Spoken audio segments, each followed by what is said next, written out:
दोस्तों आज चला जाता हूँ गाड़ी लेके मॉल में। तो इधर देख सकते हैं कितना खतरनाक जगह गाड़ी लगा रखा हूँ। तो ये है बेसबैंड, आप लोग देख सकते हैं। इधर उधर गाड़ी थोड़ा सा भी डोला तो सीधे अंदर जाएगी। और ऊपर में देख सकते हैं आप लोग, स्पेस भी कम है। तो ऐसे में गाड़ी खतरनाक जगह लग रखा, आप लोग देख सकते हैं। तो इधर आगे है ट्रैक्टर, ट्रैक्टर के आगे मैंने गाड़ी लगा रखा। तो अभी काम धाम चालू है। तो इधर किचन का सामान लेके आया था। तो इधर देख सकते हैं ये गाड़ी उड़ी लगा देता हूँ खाली होने के लिए। तो ये है मॉल।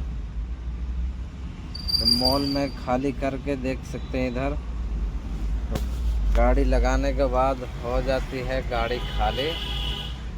तो अब किराया उराया लेके यहाँ से फाइनली निकलता हूँ अपना स्टैंड के लिए। तो इधर देख सकते हैं ये बेसमेंट में सारा